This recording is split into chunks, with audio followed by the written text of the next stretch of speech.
Crush രചന നീലാംബരി. അവതരണം ഷാവുൽ മലയിൽ. Editing Faisal C എന്ന് ഊഞ്ഞേരി. ഏകയുടെ മിഴികൾ ചലനമറ്റെന്ന പോലെ വയലിൽ തറഞ്ഞു നിന്നു. ആളവിടെയുള്ള ഓരോ മുഖങ്ങളെയും മാറി മാറി നോക്കി. നിർണയിക്കാൻ പറ്റാത്തൊരു ഭാവത്തിലാണ് രുദ്രദേവ് വർമ്മയുടെ നിൽപ്പ്. അപ്പോഴും മിഴിനീർ വാർത്തുകൊണ്ട് ഒരു വാക്കുപോലും ഉരിയാടാൻ കഴിയാതെ സോഫയിൽ തന്നെ ഇരിക്കുകയാണ് ജാനകി വർമ്മ. തന്റെ മകനെ രക്ഷിച്ചവളല്ലായിരുന്നെങ്കിൽ ഒരുപക്ഷെ അവർ നാവുകൊണ്ട് യുദ്ധം ചെയ്തേനെ എന്ന പോലെ.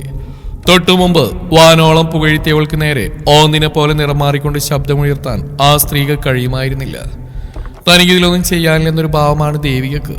ബാക്കിയുള്ള സ്ത്രീജനങ്ങളെല്ലാം ഏക എന്താണ് പറയാൻ പോകുന്നതെന്ന് കാണാൻ അന്തിച്ച് നിൽക്കുകയാണ്. ഏക എണ്ണിപ്പെറുക്കി ചിന്തിക്കുകയായിരുന്നു. ഒരു യെസ് പറഞ്ഞാൽ ഇടിയാൻ പോകുന്നത് ഇവിടെയുള്ള കുറച്ച് നന്മ മനസ്സുകളുടെ അഭിമാനമാണ്. മാത്രമല്ല ഇത്രയും നാൾ അവർക്ക് വേണ്ടി താൻ ചെയ്ത ഓരോ കാര്യവും മുൻകൂട്ടി ആസൂത്രണം ചെയ്ത ഒരു നാടകത്തിന്റെ ഭാഗമായിരുന്നു എന്നായിരിക്കും ഇനി അവർ കരുതുക. എന്നെഴുതി വയറിന് ഇഷ്ടമല്ലെന്ന് പറഞ്ഞാൽ താൻ സ്വയം തന്നോട് തന്നെ ചെയ്യുന്ന ആത്മനിന്ദയാവും. എല്ലാത്തിനും മീതെ പാതിയടഞ്ഞ മിഴികളുമായി നിശ്ചലമായി കിടന്ന അച്ഛന്റെ മുഖം അവരുടെ ഹൃദയത്തിലേക്ക് വീണ്ടും വീണ്ടും വന്ന് കുത്തിനോവിച്ചു. പണം. ഏക എന്ന പെൺകുട്ടി പണം എന്ന ഊരാക്കുടുക്കിനെ കെട്ടഴിക്കാനുള്ള തത്രപ്പാടിലായിരുന്നു.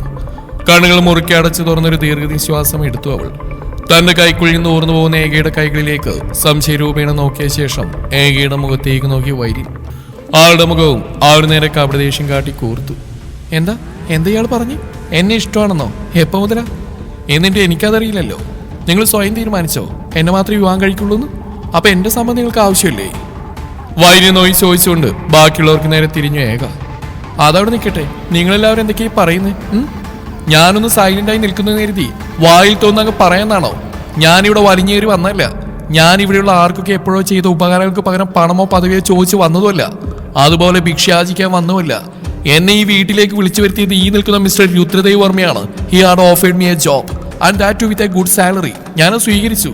കാരണം എനിക്കിപ്പോൾ ഒരു ജോലി ആവശ്യമായിരുന്നു, അത്രയേ ഉള്ളൂ. ശേഷം അവൾ ദേവനടുത്തേക്ക് നടന്നു. മിസ്റ്റർ ദേവൻ, നിങ്ങൾ എന്ത് ധൈര്യത്തിലാ എന്നെ കൈക്ക് കടന്നു പിടിച്ച്? എന്ത് ധൈര്യത്തിലാ എന്നെ ദൂരേക്ക് വലിച്ചെറിഞ്ഞ്?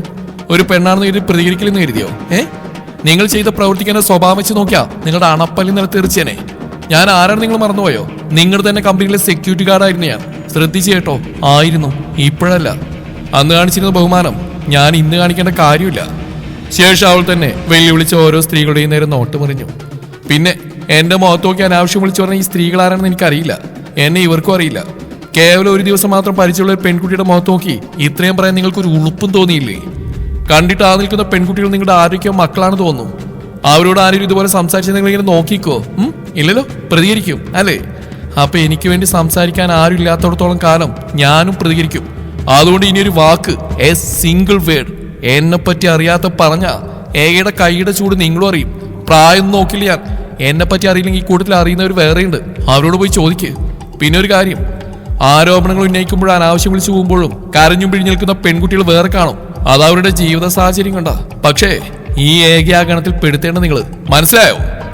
ശേഷം എല്ലാവർക്കും അഭിമുഖമായി നെഞ്ചിൽ കൈപ്പിണച്ചിട്ട് നിന്നു അവൾ. ഇനി കാര്യത്തിലേക്ക് കടക്കാം. നിങ്ങൾ ഉന്നയിച്ച ആരോപണത്തിൽ നിന്നും ഞാൻ മനസ്സിലാക്കിയത് ഇതാണ്. ഈ നിൽക്കുന്ന ആക്ടർ വൈരി രുദ്രദേവ് വർമ്മയെ ഞാൻ പ്രണയിക്കുന്നോ ഇല്ലയോ എന്നതാണ്. Yes, I love him. അത് തുറന്ന സമയത്ത് എനിക്ക് രണ്ടാമത് ചിന്തിക്കേണ്ട കാര്യമില്ല. പക്ഷേ അവിടെയും ഞാൻ എൻ്റെ ഹ്യൂമാനിറ്റി നോക്കും. ഒരു കുടുംബം പാടെ തകർത്തിട്ട് എനിക്ക് ഈ ലോകത്തൊന്നും മലമറിക്കാനില്ല. കാരണം ഒരു കുടുംബം ചിന്ന ഭിന്നാവുന്ന നേരിട്ട് അനുഭവിച്ചറിഞ്ഞ വ്യക്തിയാണ് ഞാൻ. ചോദിച്ചോ നിങ്ങൾ? എന്റെ ഭാഗം ആരെങ്കിലും ചോദിച്ചോ? ഇല്ലല്ലോ. സോ കാതുറന്ന് കേട്ടോളൂ. എനിക്ക് ഈ നിൽക്കുന്ന സിനിമാ നടനെ തട്ടിക്കൊണ്ടുപോയി വിവാഹം കഴിക്കാൻ ഒരു താല്പര്യവുമില്ല. ഞാൻ അയാളോടൊപ്പം പോവുകയില്ല. ഇനിയിപ്പോ നിങ്ങളെല്ലാവരും കൂടി സമ്മതിച്ച് ഇയാൾ എന്റെ തലയിൽ കെട്ടിവെക്കാൻ നോക്കിയാലും എനിക്കിപ്പോ പറ്റില്ല. എനിക്ക് ചെയ്തു തീർക്കാൻ ഉത്തരവാദിത്തങ്ങൾ വേറെ ഒത്തിരിയുണ്ട്. ചുറ്റും നോക്ക്. സൂര്യൻ ഉദിച്ചു നിൽക്കും പോലെ പ്രകാശിക്കുന്ന ഈ വലിയ ബംഗ്ലാവിൽ സെൻട്രലൈസ്ഡ് എസിയുടെ കുളിൽ പണത്തിന് മേലെ കാൽവെച്ച് നടത്തുന്ന ജീവിക്കുന്ന നിങ്ങൾക്ക് കറണ്ട് ചാർജ് കൂടുന്ന പേടിൽ വൈകുന്നേരം 6 മണിക്ക് ശേഷം ഒരു ബൾബ് കത്തിക്കാനോ മിക്സി ഓൺ ചെയ്യാനോ ഭയക്കുന്ന സാധാരണക്കാരുടെ ജീവിതം അറിയില്ല. ഇപ്പോഴും ഞാൻ പറയുന്നു, I am not a criminal. I never targeted any film actor. I was only looking for a job for my father. ഏകയുടെ സ്വരം ആദ്യമായി ഇടറി. കണ്ണുകൾ നിറഞ്ഞു. പക്ഷെ പെയ്യാൻ വെമ്പിന്ന മിഴുനീർ കണങ്ങളെ വാശിയോടെ തുടച്ചു മാറ്റിയവൾ. പക്ഷേ എനിക്കിനി ഇവിടെ ഒരു ജോലി വേണ്ട. നിങ്ങളുടെ ആരുടെയും കീഴിലോ നിങ്ങളുടെ സ്ഥാപനങ്ങളിൽ എനിക്കൊരു ജോലി ആവശ്യമില്ല. പറഞ്ഞ ശേഷം ആൾ രുദ്രദേവ് വർമ്മയുടെ അടുത്തേക്ക് നടന്നു. സോറി സർ, ബഹുമാനത്തോടെ തന്നെ ഞാൻ മാപ്പ് ചോദിക്കുന്നു. നിങ്ങളുടെ ഫാമിലി എന്നെ അപമാനിച്ചു. നിങ്ങളോടുള്ള ബന്ധം കരുതി എനിക്കത് ക്ഷമിക്കാൻ കഴിയില്ല. അതുകൊണ്ട് മാത്രം ഞാൻ ഇത്രയും പറഞ്ഞു. ഇത്രയും നല്ലൊരു പ്രഭാതം ഞാൻ കാരണം സ്പോയിലായതിന് നിങ്ങളോടും നിങ്ങളുടെ അമ്മയോടും ഹൃദയത്തിൽ തട്ടി മാപ്പ് ചോദിക്കുക. ഏകാ ഒറ്റ അലർച്ചയായിരുന്നു വൈരി. ആ മാൻഷൻ മൊത്തത്തിലൊന്ന് കിടുങ്ങി. എന്നിട്ട് ഏക തിരിഞ്ഞു നോക്കിയില്ല. വെമ്പി വന്ന ഒരു തേങ്ങൽ ചുണ്ടുകൂട്ടി പിടിച്ചൊതുക്കിക്കൊണ്ട് ആൾ കണ്ണുകളടച്ച് തുറന്നു. ശേഷം സോഫക്കെടുത്തായി തന്റെ ബാഗ് എടുത്ത് തോളിലേക്ക് ഇട്ടുകൊണ്ട് പിന്തിരിഞ്ഞ് നടക്കാനാഞ്ഞതും ഏകാ നിക്ക്. രുദ്രദേവർമ്മയാണ്. ഈ ഒരു സാഹചര്യത്തിൽ നീ പോകാൻ പാടില്ല. അങ്ങനെ പോയാ നന്ദികേടിന്റെ പുസ്തകത്തിൽ ഈ രുദ്രദേവർമ്മയുടെ പേര് എഴുതി ചേർക്കപ്പെടും. നീ എന്നോടല്ല, ഞാൻ നിന്നോടാ കുട്ടി മാപ്പ് പറയേണ്ടത്. നിനക്ക് ഈ വീട്ടിലുണ്ടായ അപമാനത്തിന് പ്രായശ്ചിത്തം ചെയ്യാൻ നീ എന്നെ അനുവദിക്കണം. ജോലി ഓഫർ ചെയ്ത ഞാനാ. എൻ്റെ ഓഫർ നിരസിച്ചുകൊണ്ട് നീ പോകരുത്. ജോലിക്കായിട്ടാണ് നീ വന്നെങ്കിൽ ജോലിയിൽ പ്രവേശിക്കുക, അല്ലാതെ മറ്റൊന്നും നീ ചിന്തിക്കേണ്ട കാര്യമില്ല. നീ പറഞ്ഞ പോലെ വൈരിന്റെ ഭാര്യയുടെ സ്ഥാനം അലങ്കരിക്കേണ്ട ആള് നീയല്ല. അതിവിടെ ആരും അംഗീകരിച്ചു തരികയുമില്ല. നിന്റെ ലക്ഷ്യം വൈരിനല്ലെങ്കിൽ പിന്നെ നിനക്ക് ഞാൻ ഓഫർ ചെയ്ത ജോലി പ്രവേശിക്കാൻ എന്താ പ്രയാസം? ഇപ്പൊ എല്ലാം ഉപേക്ഷിച്ച് നീ തിരിച്ചുപോയാ വൈരിനായിരുന്നു നിന്റെ ലക്ഷ്യമെന്ന് ഞാൻ കരുതും. വേണ്ട, എല്ലാം മറന്നേക്ക്. നീ ഒരു സ്ട്രോങ് കേളാ. ഇനി ഒരിക്കലും നീ ആരുടെയും മുമ്പിൽ അപമാനപ്പെട്ട് നിൽക്കേണ്ടി വരില്ല. എൻ്റെ ഒപ്പം എൻ്റെ കൂടെ തല ഉയർത്തി പിടിച്ചേർന്ന് നിൽക്കണം. RV ഗ്രൂപ്പിന്റെ ഏതെങ്കിലും ഒരു ഓഫീസിൽ തന്നെ ജോലി കയറ്റണമെന്ന് എനിക്ക് ഉണ്ടായിരുന്നുള്ളൂ. പക്ഷേ ഇപ്പൊ ഞാൻ പറയുകയാ, RV ഗ്രൂപ്പിന്റെ ഓഫീസിലല്ല, ഈ രുദ്രദേവർമ്മയുടെ കൂടെയാണ് നീ വേണ്ടത്. എന്റെ കൂടെ ഞാനുള്ളിടത്ത് എന്റെ ബോഡി ഗാർഡിൽ ഒരാളായി. അത് നിന്നുള്ള സിമ്പതി കൊണ്ടോ കടപ്പാട് കൊണ്ടോ ഒന്നല്ല, നിനക്കതിനുള്ള കഴിവുണ്ടെന്ന് എനിക്ക് ബോധ്യപ്പെട്ടതുകൊണ്ട് മാത്രമാ. വേണ്ട സർ, ഇനിയോട് നിൽക്കുന്ന ഓരോ നിമിഷവും എൻ്റെ ജീവന് തന്നെ ആപത്താ. പറയുമ്പോൾ വലിയ ബോഡി ഗാർഡൊക്കെ തന്നെയാ, പക്ഷെ മനുഷ്യ സ്ത്രീയാ. അല്ലാതെ സൂപ്പർ നാച്ചുറൽ പവറുള്ള സൂപ്പർമാനൊന്നുമല്ല. ഞാൻ മനഃപൂർവ്വം വരുത്തി തീർത്ത അപകടങ്ങളിൽ നിന്നുമാണ് നിങ്ങൾ ചിലർ രക്ഷിച്ചെന്ന് ചിലർ ആരോപിക്കുന്നുണ്ടായിരുന്നു. അപ്പോഴും ഒരു കാര്യം ഓർക്കണം, അവിടെ ഞാൻ ഒറ്റക്കായിരുന്നു. എനിക്കെന്തെങ്കിലും സംഭവിക്കുമെന്നോർത്ത് ഞാൻ മാറി നിന്നിട്ടില്ല. എനിക്ക് കൂടി എന്തെങ്കിലും സംഭവിച്ചു പോയാൽ ആക്ടർ വൈഡിന്റെ സ്നേഹം ഇങ്ങനെ കിട്ടുമെന്നോർത്ത് ഞാൻ സ്വാർത്ഥയായിട്ടില്ല. ശരിയാ, ഒരുപക്ഷെ എനിക്ക് എന്തെങ്കിലും സംഭവിച്ചിരുന്നെങ്കിൽ മാധ്യമ ശ്രദ്ധ നേടിയ ശവമടക്കി എനിക്ക് സ്വന്തമായേനെ. അതും കൂടി ഏക പറഞ്ഞതും ഒരുവൻ നിലം ചവിട്ടി മതിച്ചുകൊണ്ട് സ്റ്റേൽ കയറി മുകളിലേക്ക് പാഞ്ഞു. കുട്ടി സോഫയിൽ നിന്ന് പതിയെ എഴുന്നേറ്റ് ജാനകി അവൾക്കടുത്തേക്ക് നടന്നു. നിന്റെ വാക്കുകളിൽ ഞാൻ സത്യം കാണുന്നുണ്ട്. നിനക്ക് ആരെയും ചതിക്കാൻ കഴിയില്ല. രുദ്രൻ പറയുന്ന മോൾ അനുസരിക്കണം. ഇവരെ ഓരോരുത്തരും നിന്നെ പറഞ്ഞതിനും ചെയ്തതിനൊക്കെ ഇവരെ കൊണ്ട് തന്നെ ഞാൻ മാപ്പ് പറയിപ്പിക്കാം. മോള് പോവരുത്. ഈ വൃത്തിയുടെ ഒരു അപേക്ഷയാ. ഏകാക സമ്മർദ്ദത്തിലായിരുന്നു. അപ്പോഴേക്കും അവളുടെ ഫോൺ ശബ്ദിച്ചു തുടങ്ങിയിരുന്നു. ആരോട് യാതൊരു ബഹുമാനം കൂടാതെ തന്നെ ഫോണിൽ തെളിഞ്ഞ തന്റെ കളരിമാഷിന്റെ കോൾ അറ്റൻഡ് ചെയ്ത് അവൾ ചെവിയോട് ചേർത്തു. മറുതലക്കൽ പൊട്ടിക്കറിയുന്ന വിവേകിന്റെ സ്വരം കേട്ടതും ഫോണുമായി അവൾ മാൻഷനിന് പുറത്തേക്ക് പാഞ്ഞു. വല്ല വിധേനയുമാണ് ഏക വിവേകിനെ ആശ്വസിപ്പിച്ച്. ഇത്രയും കാലം അച്ഛനായി സ്നേഹിച്ചയാൾ തന്റെ അച്ഛനായിരുന്നില്ലെന്ന് സ്വന്തം അമ്മ തന്നെ പറയുമ്പോൾ ഒരു മക്കൾക്കും അത് സഹിക്കാൻ കഴിയില്ല. ഉറപ്പില്ലാത്ത കാര്യത്തോർത്ത് വിഷമിക്കരുതെന്നും ചെറിയമ്മ വാശിപ്പുറത്ത് ഓരോന്ന് വിളിച്ചു പറയാമെന്നും പറഞ്ഞ് അവൾ വിവേകിനെ സമാധാനിപ്പിച്ചു. അവൾക്ക് പേടിയാണ്. താൻ കൂടിയില്ലാത്ത സാഹചര്യമാണ്. ഇപ്പോഴത്തെ കുട്ടികളാണ്. എന്താണോ ചിന്തിച്ചു കൂട്ടുന്നത് അത് പ്രവർത്തിക്കുന്ന പ്രായമാണ്. പച്ചക്കള്ളം പറഞ്ഞ് ആശ്വസിപ്പിക്കല്ലാതെ മറ്റൊന്നും പറയാൻ അവൾക്ക് കഴിയുമായിരുന്നില്ല. ഒപ്പം വിവേകിന്റെ ട്യൂഷൻ ഫീയും ചെറിയ ചിലവുകൾക്ക് വേണ്ടുന്ന കാശും കളരിമാഷിന്റെ ഫോണിലേക്ക് GPay ചെയ്ത് കൊടുക്കുമ്പോൾ തന്റെ കയ്യിൽ ഒരു 500 നോട്ട് മാത്രമേ ഇനി ബാക്കിയുള്ളൂ എന്ന നഗ്ന സത്യം അവളും മനസ്സിലാക്കിയിരുന്നു. ഇവിടെ നിന്ന് തിരികെ പോയാൽ അടുത്ത മാസം മുതലുള്ള തന്റെ ജീവിതം മൊത്തമായി താളം തെറ്റുമെന്ന് അവൾക്കറിയാം. പലിശ കാശ് മുടങ്ങാൻ പാടില്ല. അത് തന്റെ ചുറ്റിനുള്ളവരെ കൂടി ബാധിക്കും. പ്രത്യേകിച്ച് വിവേകിനെ സൂക്ഷിക്കണം. അവൻ കുട്ടിയാണ്. അവനൊരു ആപത്തും വരാൻ പാടില്ല. പലിശക്കാരൻ പിശാരടി അത്ര വെടിപ്പില്ലെന്ന് അവൾ ഓർത്തു. പണം കിട്ടിയില്ലെങ്കിൽ വീട്ടിലെ അംഗങ്ങളെ വെച്ച് ഭീഷണി മുഴക്കുന്ന ദുഷ്ടനാണ് പിശാരടി. ഒപ്പം ഐശുവിനെ കൂടി പ്രൊട്ടക്ട് ചെയ്യേണ്ട അവസ്ഥയാണ് തനിക്ക്. അവൾക്ക് എന്തെങ്കിലും സംഭവിച്ചാൽ പിന്നെ താൻ ജീവിച്ചിരുന്നിട്ട് കാര്യമില്ല. ഏക ഓരോന്നോർത്ത് ഭ്രാന്ത് പിടിച്ച് നിൽക്കുമ്പോഴാണ് പുറകിൽ ഡേവിന്റെ സ്വരം കേട്ടത്. വെട്ടി തിരിഞ്ഞു നോക്കിയതും കണ്ടു അവന്റെ പുറകിലായി വാമികയുമുണ്ട്. ചെയ്തത് ശരിയായി എന്ന് തോന്നുന്നുണ്ട് നിനക്ക്? ഡേവിന്റെ പെട്ടെന്നുള്ള ചോദ്യത്തിൽ അവിടെ നെറ്റി വിളിഞ്ഞു. മനസ്സിലായില്ല. സ്വരൽപ്പം കടുപ്പിച്ചതിനെ മറുപടിയും കൊടുത്തു. വൈരിൻ സാറിനോട് നീ ചെയ്തത് ശരിയാണോ എന്ന് ഇതിൽ മനസ്സിലാവാതിരിക്കാൻ എന്താ ഉള്ളത്? നോക്കിയേക്ക, എനിക്ക് നന്നായിട്ട് അറിയാം നിനക്ക് സാറിന് ഇഷ്ടമാണെന്ന്. പിന്നെ എന്തിന്റെ പേരില്ല നീ അങ്ങനെ വെല്ലുവിളിച്ച്? നിന്റെ ഫീലിങ്സ് എനിക്ക് മനസ്സിലാവും. പക്ഷെ അത്രയും പേരുടെ മുമ്പിൽ വെച്ച് നീ സംസാരിച്ച കാര്യങ്ങളിൽ നിന്നും വൈരിൻ സാറിന് നിനക്ക് ഒഴിവാക്കായിരുന്നു. ഏകയുടെ മുഖം ഡേവിഡ് നേരെ കൂർത്തു. അതിന് ഇഷ്ടമല്ലാന്ന് ഞാൻ പറഞ്ഞോ? ഇല്ലല്ലോ, ഇഷ്ടമാണ് തന്നെയാണ് ഞാനും പറഞ്ഞു ഡേവിഡ്. പക്ഷെ എനിക്ക് വൈരിനെ മാത്രമേ വിവാഹം കഴിക്കാൻ പറ്റൂ എന്നും അങ്ങേരുടെ കൂടെ അങ്ങേര് വിളിക്കുന്നിടത്തേക്ക് പോകുമെന്ന് വെല്ലുവിളിക്കാൻ എനിക്ക് പറ്റില്ല. അതാണോ നിന്റെ കണ്ണിൽ ഞാൻ ചെയ്ത് ശരിയായില്ലെന്ന് എനിക്ക് തോന്നാൻ കാരണം? ഏകയുടെ ചോദ്യങ്ങൾ ന്യായമായിരുന്നു. ഡേവിഡ് എന്തോ പറയാൻ തുടങ്ങിയതും വാമിക അവനെയും താണ്ടി ഏകക്കടുത്തേക്ക് വന്നു. ബോഡി ഗാർഡൊന്ന് മാറിയുന്നേ, ഇനി ഞങ്ങൾ പെണ്ണുങ്ങൾ സംസാരിക്കട്ടെ. നോക്കിയേക്ക, ഏട്ടന് ചാടി കയറി തട്ടിക്കൊണ്ട് പോയൊന്നും വേണ്ട. നീ വിവാഹം കഴിക്കുകയും വേണ്ട. അതൊക്കെ എങ്ങനെയാണെന്ന് വെച്ചാൽ വെടിപ്പായിട്ട് എൻ്റെ ചേട്ടന് ചെയ്യാനറിയാം. പക്ഷെ ജോലി വേണ്ടെന്ന് അച്ഛനോട് പറഞ്ഞ് മോശമായി പോയി. നിനക്കറിയോ, ദി ഗ്രേറ്റ് രുദ്രദേവർമ്മ വാല് മുറിഞ്ഞ പോലെ നിൽക്കുന്നത് ആദ്യമായിട്ട് ഞങ്ങൾ കാണുന്നത്. എന്റെ അച്ഛനെ ഈ ഇതാക്കിയിട്ട് ഓടിപ്പോന്ന് കരുതിയോ നീ? കൊല്ലും നിന്നെ.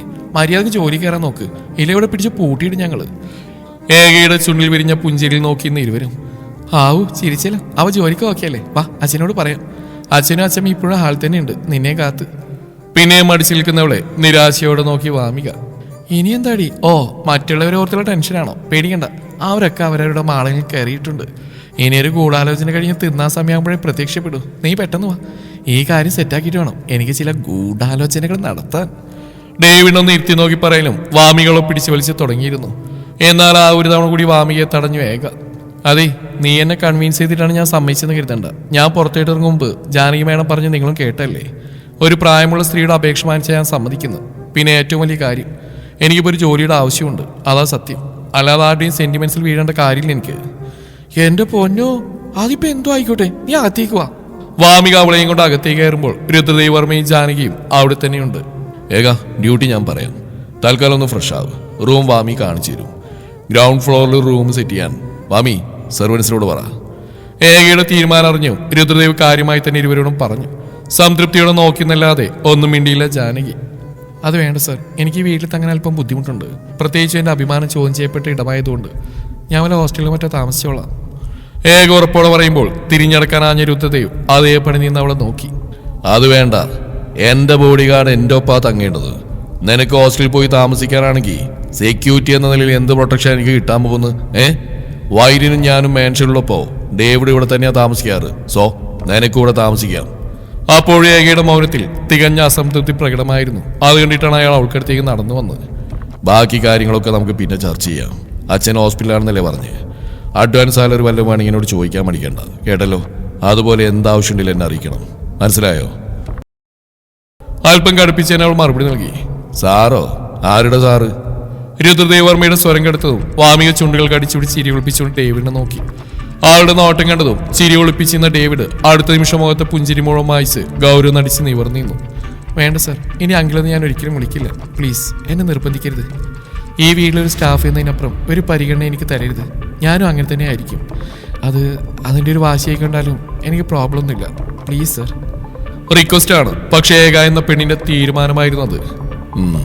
നല്ല തല്ലുകൊണ്ട് വളരാത്തതിന്റെ കുഴപ്പമാണ് നിനക്ക്. എപ്പോഴും ഇതുപോലെ തർക്കുത്തരം പറയാനാണ് ഭാവെങ്കിൽ എന്റെ കയ്യിൽ നിന്ന് തന്നെ താമസിയാതെ കിട്ടും. അഹങ്കാരി. എന്നെ പറ്റി അറിയില്ലെങ്കിൽ ഇതേ ഈ നിൽക്കുന്ന വാമിയോട് ചോദിക്ക്. അറിയപ്പെടുന്ന സിനിമാ നടൻ അടിയും കൊണ്ടുപോയത് നീ കണ്ടില്ലേ? പിന്നെ ഒരു കാര്യം ഞാൻ പറയാം, ആണായാലും പെണ്ണായാലും വാക്കിന് വില വേണം. നീ തൊട്ടും പിടുന്ന വെല്ലുവിളി നടത്തിയത് അതുപോലെ വിശ്വസിച്ചിട്ടാണ് ഞാൻ നിന്നെ ഒപ്പം കൂട്ടുന്നത്. എന്റെ മോനായതുകൊണ്ട് പറയല്ല, അവനൊരു കാര്യം മോഹിച്ച അത് ഏത് വിധനെ അവൻ സ്വന്തമാക്കും. അതുകൊണ്ട് നീ ഒരു കാര്യം ഓർത്തു വെച്ചോ, ഞാൻ വിശ്വസിക്കുന്ന നട്ടലുള്ള ഒരു പെണ്ണിന്റെ വാക്കുകളെയാണ്, അതായത് നിന്നെ. മനസ്സിലായി സർ. സാറിന് അപമാനം വരുന്നൊരു പ്രവൃത്തിയും എൻ്റെ ഭാഗത്തുനിന്ന് ഉണ്ടാവില്ല, വിശ്വസിക്കാം. പറയുമ്പോൾ വരഞ്ഞുയർന്ന പോലെ നീറ്റിൽ നെഞ്ചിൽ തോന്നിപ്പോയി അവൾക്ക്. കുഞ്ഞുനാൾ തൊട്ടേ കൂടെ കൂടിയൊരു മോഹം, തനിക്ക് ഒപ്പത്തിനൊപ്പം വളർന്നു വലുതായ ആഗ്രഹം. അതാണിപ്പോൾ താൻ ഉപേക്ഷിക്കാൻ നിർബന്ധിതയാവുന്നത്.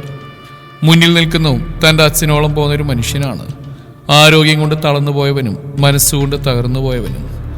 രണ്ടുപേരെയും താൻ പരിഗണിക്കുമ്പോൾ കുഴിച്ചു മൂടപ്പെടുന്ന തൻ്റെ പ്രണയമാണ്. വാമിക തുറന്നു കിടക്കുന്ന റൂമിലേക്ക് കടന്നു വല്ലാത്തൊരു അതിശയം തോന്നിയ ഏകക്ക്. ഒരു ഗസ്റ്റ് റൂം പോലെ വലിപ്പവും സൗകര്യമുള്ളൊരു AC റൂം. ഫ്രഷായി വാ, നീ വന്നിട്ട് ഞാൻ ബ്രേക്ക്ഫാസ്റ്റ് കഴിക്കൂ. ചിരിച്ചുകൊണ്ട് തന്നെ നോക്കി സംസാരിക്കുന്ന വാമികയ്ക്ക് മറുപടിയായി അവൾ ഒരു നേരത്തെ പുഞ്ചിരി സമ്മാനിച്ചു. വാമിക മുറിയുടെ വാതിലടച്ച് പുറത്തേക്ക് പോയതും ഒരു ദീർഘനിശ്വാസത്തോടെ അവൾ ചുറ്റിനുമുള്ള നിശബ്ദയൊന്ന് അനുഭവിച്ചു. പിന്നെ ആ മുറിയാകെ പതിയെ മിഴികൾ ഓടിച്ചു. ഓരോ കോണും സൂക്ഷ്മമായി നോക്കിക്കൊണ്ട് മെല്ലെ നടന്നു. കട്ടിലേക്ക് വീണ മാത്രമേ ഓർമ്മയുള്ളൂ അവൾക്ക്. ഏറെ ദിവസത്തെ അലച്ചിലും സമ്മർദ്ദവും അവളെ ഗാഠനിദ്രയിലേക്ക് ഊപ്പുകുത്തിച്ചു. എപ്പോഴോ കണ്ണു ചിമ്മി തുറന്നു മുറിയിലാകെ ഒരു ഇരുളാണ്.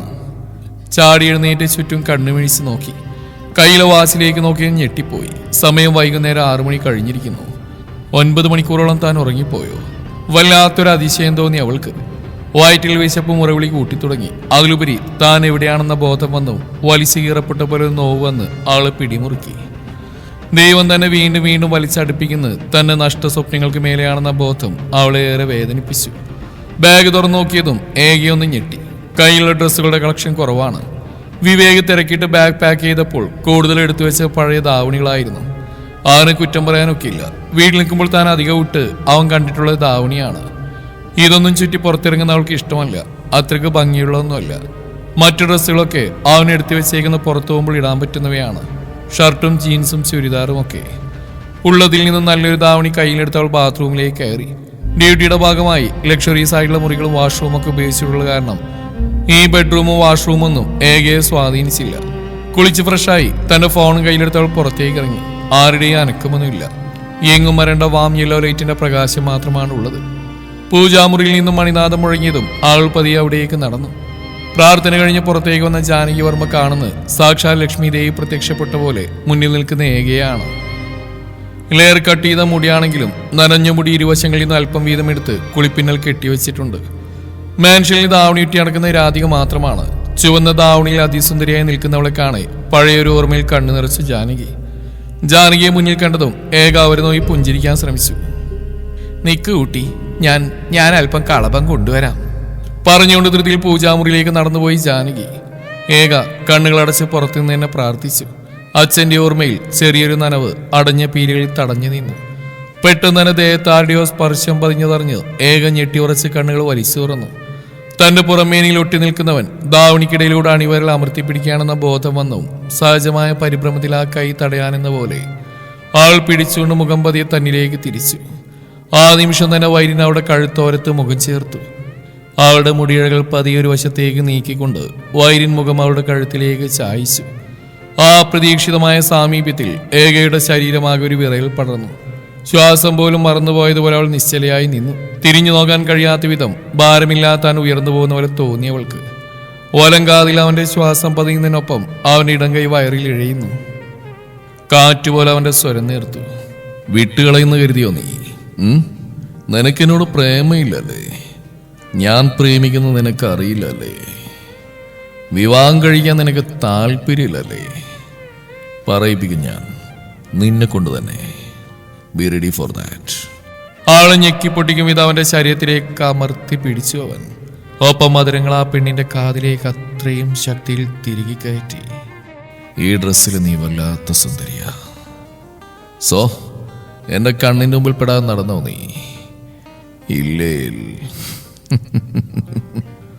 അവന്റെ ചിരിയും ശബ്ദവും കാതിലേക്ക് ഗാഠമായി കുത്തിയിറങ്ങിയതും ഏകയൊന്ന് പിടഞ്ഞു. ഞൊടിയിടയിൽ അവൻ അവളെ തിരിച്ചു നിർത്തിയതും ആ നീക്കത്തിൽ ഏകയൊന്ന് വിറച്ചുപോയി. ചുണ്ടിൽ ചുണ്ട് പതിയാത്ത വിധം അടുത്തു അവന്റെ മുഖം. കാൽക്കുലേറ്റർ.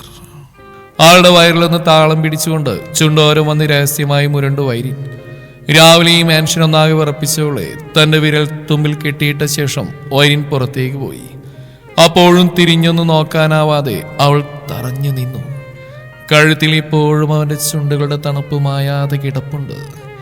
ആ താടിയുടെയും മീശയുടെയും നേർത്ത തരിപ്പ് ഇപ്പോഴും അവിടെ തങ്ങി നിൽക്കുന്ന പോലെ. ചെവിയരികിൽ ഇഴുകിച്ചേർന്ന ആ ഉറച്ച സ്വരവും വീണ്ടും വീണ്ടും കാതുകളിൽ മുഴങ്ങുന്നുണ്ട്.